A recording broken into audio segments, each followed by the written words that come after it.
Welcome to FDA's Quality Breakdown. I'm your host, DeVaughn Edwards. Welcome to Quality Breakdown, podcast where we cut through the noise and get straight to what matters in pharma. I'm DeVaughn Edwards, former FDA Investigator, Pharma Executive, and Principal Consultant at FDA. Before we get started, I would like to ask you to please like and share this podcast. It means a lot to us and it costs you nothing. Today, we're talking about a development that's going to have a significant impact on the pharmaceutical industry. Robert F. Kennedy, known as RFK, has been confirmed as the new Secretary of Health and Human Services. HHS is the parent agency for the FDA. Now, let's be clear, this isn't just a leadership change.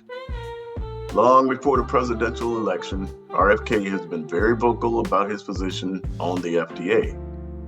Now, if you work in pharmaceuticals, whether in regulatory affairs, quality, manufacturing, or executive leadership, this episode is for you.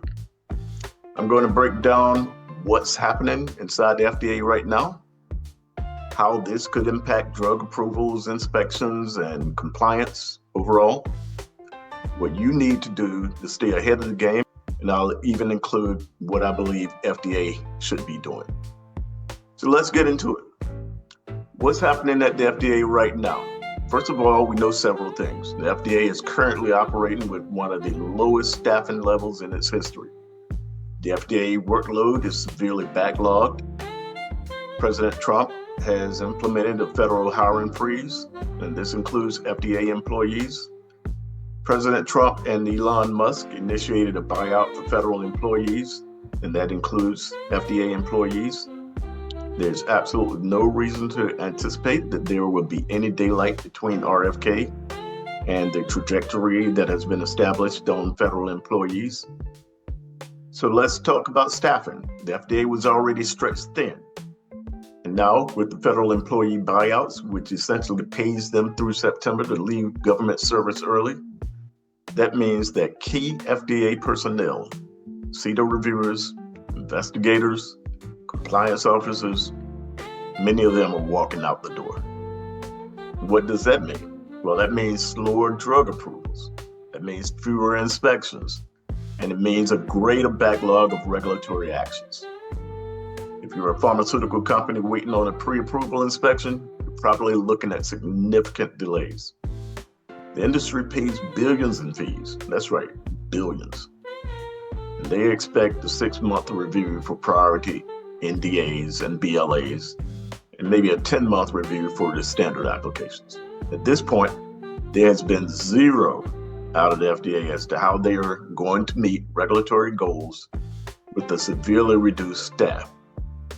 Now, how will this impact drug approvals and the compliance? Here's what you need to watch for. 1, delays in new drug applications and BLAs. If the FDA loses key reviewers and investigators, application reviews will slow down. So if you have a drug in the pipeline, you may need to adjust your commercial launch timelines. Just be prepared for possible delays in approval decisions. There may be fewer foreign and domestic inspections. The FDA is already behind on foreign inspections. With fewer investigators, we may see a dramatic reduction in foreign travel. So if you rely on third-party API or finished dose manufacturers in India, China, or elsewhere, now is the time to double-check their compliance. Now is the time to collaborate with them to make sure that you're in compliance. If the FDA isn't inspecting them, there could be some problems that go unnoticed until it's too late, and then you have supply chain disruptions. And in order to get back in good graces or back in compliance, you may not get a second bite at the apple for a long time. In other words, the FDA may not be coming back to do a second inspection in quite a while. Increased risk for market entry of poor quality drugs. Now, this one is very real to me, and it could potentially impact patient safety. With fewer regulatory checks, companies that cut corners could gain market entry more easily. What does that mean for you? If you're dependent on materials from a company with shaky quality, there is the potential for non-conforming product. That could lead to recalls, patient harm, and lawsuits. Shifts in post-marketing surveillance. After approval, pharma has to participate in what some call phase 4, which is just the monitoring of adverse reactions and side effects that may not have been evident during clinical trials. Now, this may be deprioritized. And what does that mean for you? As a consumer, it could mean that safety data isn't monitored as priority. And as a manufacturer, it could mean increased liability down the road if some of these safety signals are not picked up. What you should do right now, given the uncertainty that we're currently in, pharmaceutical companies need to take action immediately to stay ahead of potential disruptions. So you need to reassess your regulatory timelines if you're waiting on an NDA or BLA or supplemental NDA approval. Factor in delays. Don't assume that PDUFA deadlines will be met. If your drug is in development, consider filing in multiple markets instead of just relying on the FDA for your first approval. Strengthen your supplier and CMO oversight. If the FDA isn't conducting as many inspections, that doesn't mean that compliance is optional. You need to ramp up your internal audits. You need to ramp up your audits of your suppliers, your contract manufacturers, and your testing labs. Start independent third-party GMP audits. Ensure that your supply chain remains compliant, especially if FDA oversight decreases. Prepare for a potential shift in enforcement priorities. If RFK redirects FDA enforcement away from the traditional GMP violations, the focus may change. Just stay informed on policy changes and be proactive in compliance rather than reactive. And leverage expert consultants. The FDA is not performing as many inspections. You still need to be in compliance, and you need the expertise of someone who has navigated this road before. So I would recommend highly to get yourself a good consultant if your in-house quality team cannot do everything. And consider engaging directly with the FDA. With uncertainty in leadership, direct communication with the FDA project managers and review divisions can be critical. Don't wait for them to reach out to you.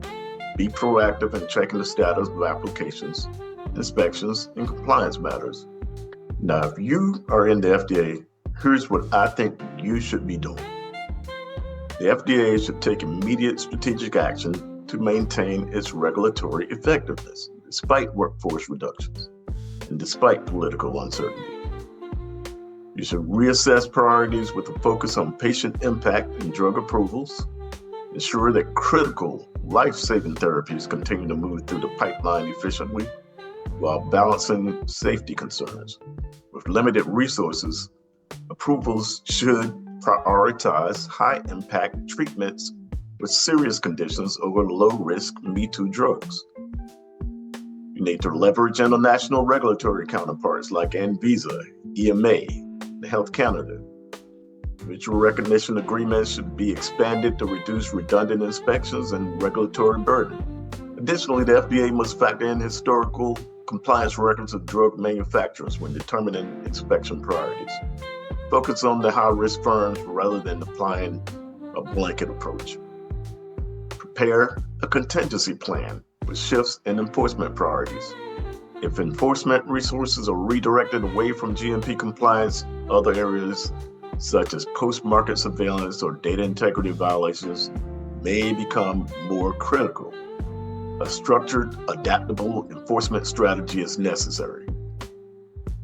Leverage expert consultants to reduce backlog without increasing FTE count. The majority of regulatory expertise now exists in retirement or in the private sector. Hey, the military hires contractors for specialized roles all the time. All the time. Why not the FDA? Hiring regulatory experts as contractors can clear backlogs in NDA, BLA reviews, inspections, and enforcement actions without adding permanent positions. Without these actions, the FDA risks falling further behind, eroding industry confidence, and compromising patient safety. So, final thoughts. The FDA is facing one of its most challenging moments in modern history. With hiring restrictions, staff departures, the agency must act swiftly to maintain its mission while working within new constraints.